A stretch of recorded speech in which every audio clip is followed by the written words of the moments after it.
శ్రీశ్రవణ ఛానల్‌కి చిన్నారులందరికీ, శ్రోతలందరికీ కూడాను మరొక్కసారి స్వాగతం. ఈరోజు మనం శంకరాచార్యుల వారి జన్మ వృత్తాంతాన్ని తెలుసుకుందాం. ముందుగా మనం శంకర భగవత్పాదుల వారి స్తుతిని విందాం. ఆయన శిష్యుడైన తోటకాచార్యుల వారు రాసిన తోటకాష్టకాన్ని కుమారి లక్ష్మీ శ్రావణి పాడారు. ముందు ఆ శ్లోకాన్ని విని ఆయన జన్మ వృత్తాంతం గురించి తెలుసుకుందాం. विदिताखिलशास्त्रसुधा जलधे महितोपनिषत्कथितार्थनिधे विदिताखिलशास्त्रसुधा जलधे महितोपनिषत् कथितार्थनिधे हृदये कलये विमलं चरणं भव शङ्करदेशिकमे शरणं करुणावरुणालय पालय मां भव सागरदुःखविदूनहृदं करुणावरुणालय पालय मां भव सागरदुःखविदूनहृदं रचिताखिलदर्शनतत्त्वविदं भव शङ्करदेशिकमे शरणम् भवता जनता सुहिता भविता निजबोधविचारण चारुमते भवता जनता सुहिता भविता निजबोधविचारण चारुमते कलयेश्वर जीव विवेकविदं भव शङ्करदेशिक मे शरणं भव एव भवा भव एव भवा भव एव भवानिति मे नितरां समजायद चेदसि कौतुकिता भव एव भवानिति मे नितरां समजायद चेदसि कौतुकिता मम वारय मोहमहाजलधिं भव शङ्करदेशिक मे शरणं सुकृतेऽधिकृते बहुधा भवतो भविता समदर्शनलालसता सुकृतेऽधिकृते बहुधा भवतो भविता समदर्शनलालसता अतिदीनमिमं परिपालय मां भव शङ्करदेशिक मे शरणं जगतीमवितुं कलिताकृतयो विचरन्ति महामय सच्चलतः जगतीमवितुं कलिताकृतयो विचरन्ति महामय सच्चलतः अहिमां सूरिवात्र विभासि गुरो भव शङ्करदेशिक मे शरणम् गुरुपुङ्गव कीर्तनते समतामयतां नहि कोऽपि सुधी गुरुपुङ्गव कीर्तनते समतामयतां नहि कोऽपि सुधी शरणागतवत्सलतत्त्वनिधे भव शङ्करदेशिक मे शरणं विदितानमया विशदैककला न च किञ्चन काञ्चनमस्ति गुरो विदितानमया विशदैककला न च किञ्चन काञ्चनमस्ति गुरो धृतमेव विधेहि कृपां सहजां भव शङ्करदेशिक मे शरणं धृतमेव विधेहि कृपां सहजां भव शङ्कर देशिक मे शरणं भव शङ्कर देशिक मे शरणं भव शङ्कर देशिक मे शरणम् इति श्रीतोटकाचार्यकृतौ तोटकाष्टकं सम्पूर्णम्।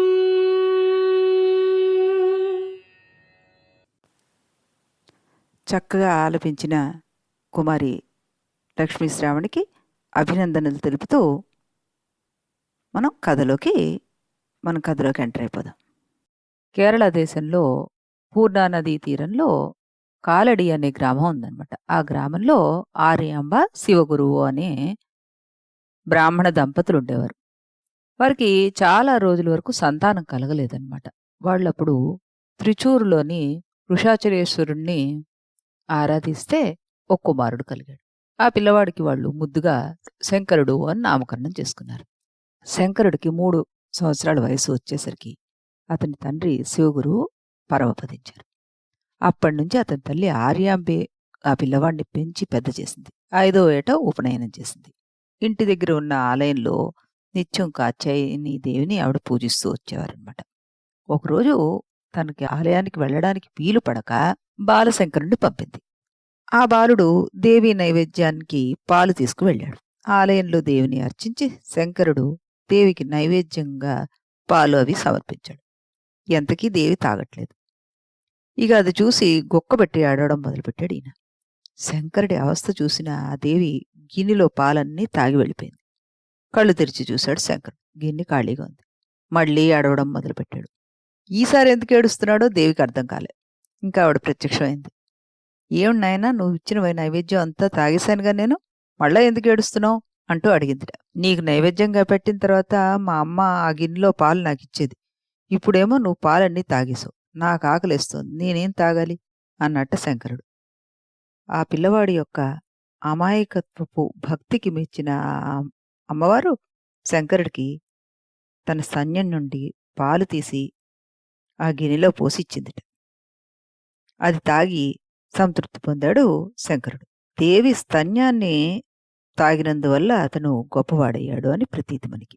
శంకరాచార్యుల వారి జన్మకి ముందు మనకి భారతదేశంలో వివిధ రకాలైన వేద విరుద్ధమైన మతాలన్నీ వ్యాపించాయి. శైవ వైష్ణవ మతాలు కూడాను చెలరేగి ప్రజలను అశాంతి పాలు చేశాయి. వర్ణ ఆశ్రమ వ్యవస్థ అంతా కూడాను తారుమారైపోయింది. అప్పుడే బౌద్ధ జైన మతాలు రావడం, అహింసను మాత్రం ప్రచారం చేయడం, యజ్ఞయాగాదులన్నీ కూడాను నిలిపివేయబడ్డం, ఇలా రకరకాల పరిణామాలకు, అంటే నాస్తికుడు దేవుడు లేడండం, వేదం ప్రమాణం కాదనేవాళ్ళు, ఇలాంటివి అన్నీ కూడాను విపత్కర పరిస్థితులు ఏర్పడ్డాయన్నమాట. ఆ సమయంలో శంకరుడి తల్లి విద్యాభ్యాసం కోసం అని చెప్పి గురుకులంలో చేర్చింది శంకరుడిని. మధుకర వృత్తి చేసుకుంటూ శంకరుడు విద్యాభ్యాసం సాగిస్తాడు. విద్యార్థి అయిన బ్రహ్మచారి తనకు కావలసిన ఆహారాన్ని 10 ఏళ్లలో భిక్షగా తెచ్చుకుంటూ ఉండేవాడు. ఆ రోజుల్లో ఆ సాంప్రదాయం ప్రకారం దాన్ని మధుకర వృత్తి అంటుంటారు. ఆ మధుకర వృత్తి చేస్తూ విద్యాభ్యాసం సాగించాడు ఈయన. ఒకరోజు ఒక ఇంటికి వెళ్ళి భవతీ భిక్షాందేహి అన్నాడు. ఆ ఇల్లాలు కడు పేదది.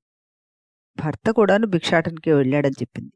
ఇంట్లో ఏదైనా ఉంటే అది వెయ్యమన్నాడు. ఆవిడ ఇల్లంతా వెతికి ఒక ఉసిరికాయ వేసింది. దాన్ని శంకరుడు భిక్షగా స్వీకరించాడు. అది చూసి చెలించిపోయాడు ఆ చిన్నవాడు. అంతే. అంగం హరేః పులకభూషణమాశ్రయంతి భృంగాంగనేవ ముకుళాభరణం తమాలం అంగీకృతాఖిల విభూతిరపాంగలీలా మాంగళ్యదాస్తు మమ మంగళదేవతాయాః.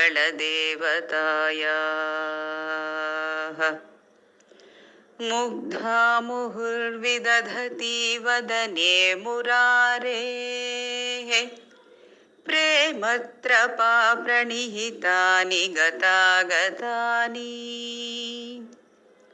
మాలాదృశోర్మధుకరీవ మహోత్పలేయా सा मे श्रियं दिशतु सागर సంభవాయ.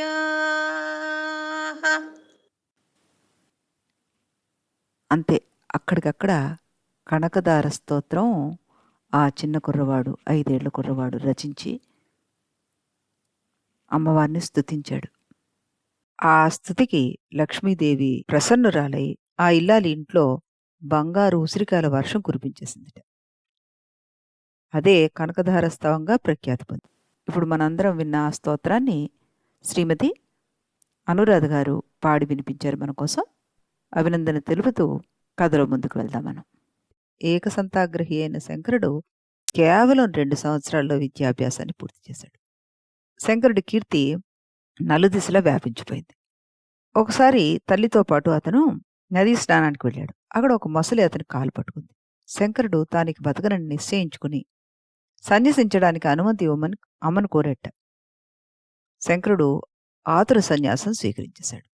శంకరుడు సన్యసించడానికి తల్లి ఒప్పుకోగానే విచిత్రంగా ఆ మొసలి శంకరుడి కాలు వదిలిపెట్టేసింది. శంకరుడు నర్మదా తీరానికి వెళ్ళి అక్కడ గోవిందపాదాచార్యుల వారి దగ్గర సాంప్రదాయబద్ధంగా సన్యాసం స్వీకరించారు. అదే సమయంలో ఒకసారి నర్మదా నదికి వరద వచ్చేసింది. ఊరంతా మునిగిపోతోంది. శంకరుడు నర్మదా నది ప్రవాహాన్ని తన కమండలంలోకి ఆవాహన చేసి ప్రజలను రక్షించాడు. అది చూసిన గోవింద భగవత్పాదులు వారు అమిత ఆనందం పొందారట. ఎందుకని?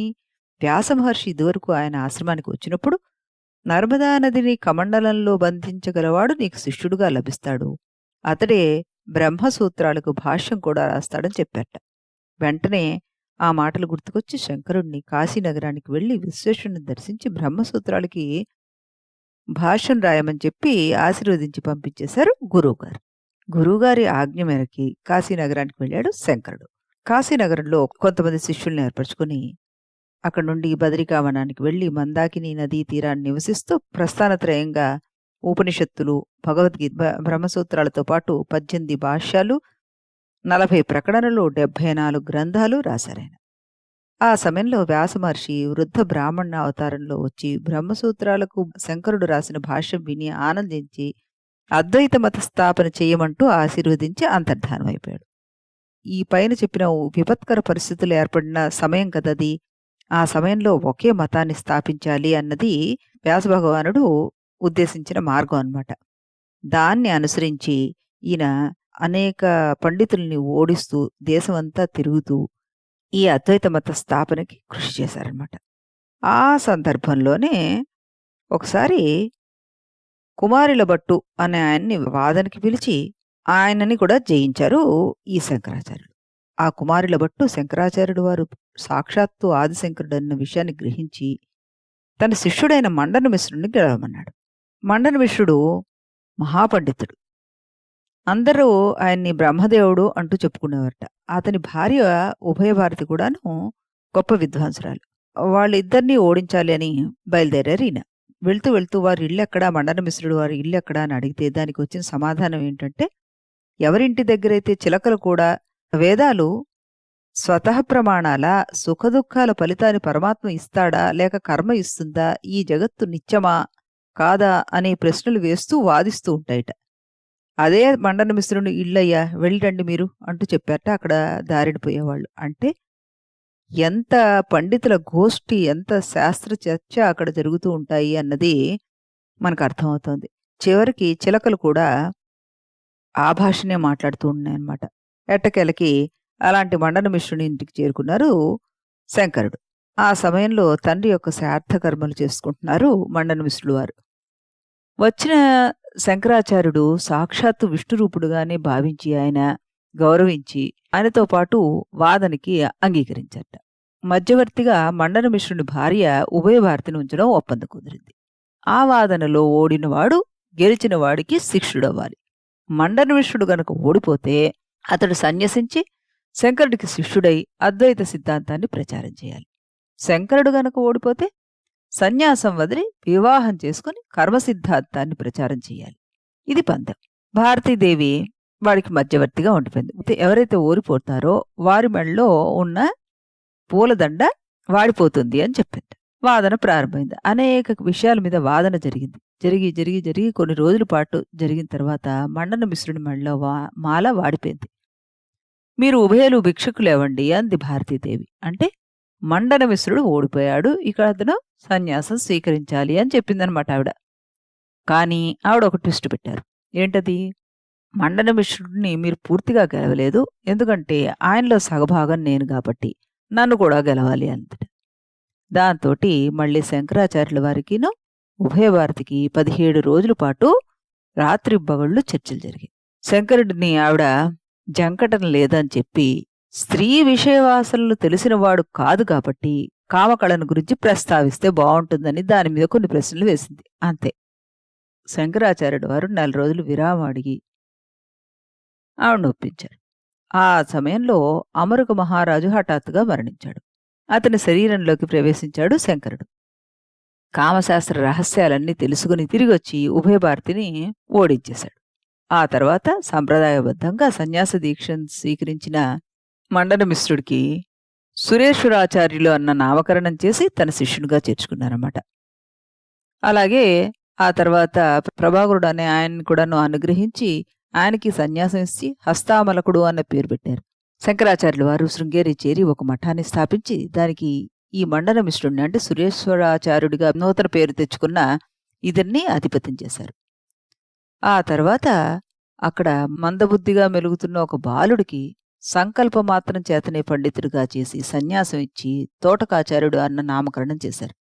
తర్వాత జైత్రయాత్రలో భాగంగా మగధ చేరాడు శంకరుడు. అక్కడ ప్రజలు శంకరుడి దగ్గరికి వెళ్లి అన్నీ తెలిసిన మీ ఓటి వారికి నిర్గుణోపాసన సరిపోతుంది, మా వంటి వారి గతి ఏమిటి అని అడిగట.